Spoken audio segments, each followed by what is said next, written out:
الرحمن الرحیم. څنګه چې تاسو په علم کې دا د نن نه سلګي ورځې مخکې په سیول لاس کې او په نارکاټیک لاس کې صوبایي حکومت سره ترامیم کړي چې هغه ترامیمو په ذریعه سره هغه خبره کومه دعوه چې په حکومت کوله چې موږ به عوامو ته انصاف په ډور سټیپ باندې ورکو، هغه انصاف د هغې نه نور هم لرې کړی دی. کله به چې عام خلکو ته دا پته نه لګي چې کوم ترامیم شوي دي د دې پبلک ته نقصان څه دی، فایده سره د فایدې خو موږ ته څه علم نشته چې څه فایده حکومت ته به پته وي، ځکه چې څومره پوهه قانوندانان دي ټولو په دې باندې ډسکشن وکړو، تر اوسه پورې د دې د فوایدو هېڅ خبره مخې ته راغله. خو بنیادي خبره دا ده چې کوم نقصان د هغې دا نقصان دا دی چې مخکې به د ضلعې په دنده باندې د یو ډسټرکټ په دنده باندې په تحصیل کې یا په ډسټرکټ کې به سیول کورټ شو او هغه سیول جج به چې فیصله وکړه بیا به د هغې فیصلې خلاف ډسټرکټ کورټ ته اپیل کېدو. اوس حکومت په دې نوي ترامیمو سره داسې وکړو چې ډسټرکټ کورټ اپیل حق یې ختم کړو.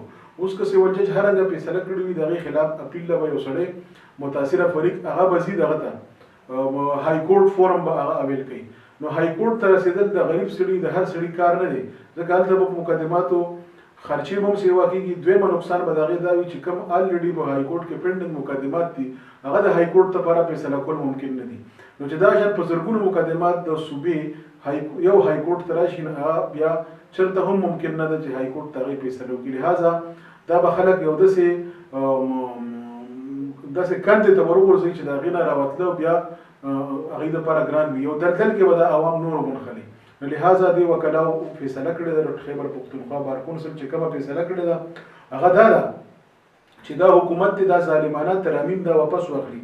دا خو تاسو له ما یو مثال درکړه چې ډسټرکټ فورم یې ختم کړو او حکومت ته دې لپاره جواز دا ورکوي چې په ډسټرکټ فورمز کې به خلکو اپیل کوو د هغې په وجه به مقدمات بوج په عدالتونو باندې. نو لهذا دا دلیل خو د دې یو څه وزن نشي. دا خو همداسې را چې چېرته په یو هسپتال کې مریضان او مریضان ورته ډېر زیات راځي او هلته کې پیشنټس وي او حکومت وکړي هغه هسپتال ختم کړي. نو چې هسپتال ختم کړي او بیا پریس کانفرنس وکړي چې اوس زموږ په ضلع کې د مریضانو راتګ نشته دلته کې هسپتال ته، لهذا مریضان نشته. مریضان خو شته خو هسپتال یې ختم کړو. دغه شان مقدمات د خلکو مسایل شته، خو چې کله دې ورته فورم ختم کړه ډسټرکټ فورم نو پبلک کې یو نور ډېر زیاته بېچیني جوړه کړې ده. لهذا په دې حوالې سره دا کوم وکلاو برادرۍ چې کومه فیصله کړې ده موږ د دې مکمل تایید کوو او زه دا وایم چې دا حکومت دا ترامیم واپس واخلي. په دې ترامیمو کې یو څیز بل کړی دی، عام عوام تپوس کوي چې نور په دې کې څه خبرې دي. دویمه خبره په دې کې دا ده چې کله مخکې به مقدماتو نو د هغې شهادتونه به سیول جج قلم بند کول او سیول جج به د هغې فیصله کوله. اوس داسې وشو د دې نویو ترامیم سره چې عدالت ته کله دعوه راشي او جواب دعوه راشي بیا به عدالت هغه فیصله هغه دعوه جواب دعوه د شهادتونو قلم بند کولو دپاره کمیشن ته ورکوي.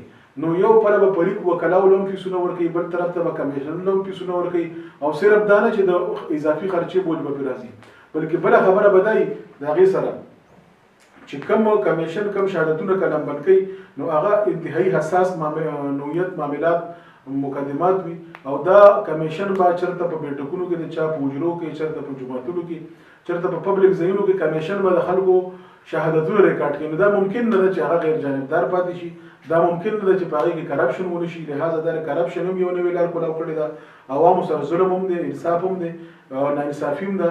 لهذا د انصاف تقاضا دا ده چې دا ترامیم دي دا واپس واخلي حکومت. دویمه خبره دا ده چې د نارکاټکس کې منشیاتو چې کوم قوانین دي موږ د مخکې نه د وکلا برادرۍ مطالبه دا ده چې په دې کې له داسې ترامیم وشي چې دا کوم نارکاټکس یو لوی تعداد سره خلک د منشیاتو عادي شو او په ټنونو په تعداد کې دا چرس، افیم او دا منشیات وغیره زموږ په دې صوبه کې سمګل کېږي. نو لهذا دا حکومت د دې لپاره مناسب قانون سازي وکړي. نو په ظاهر دی چې ټیک قانون سازي کړی وي هغه نارکاټکس لاس کې هم داسې قوانین وکړو چې د هغې نه عام غریب خلک که چېرته کې څوک په بېګناه یو مقدمه کې پنساو شو بیا د هغه د ضمانت حق هم نشته. په پوره قوانینو کې د هغه د ضمانت حق ته سره ختم کړی دی.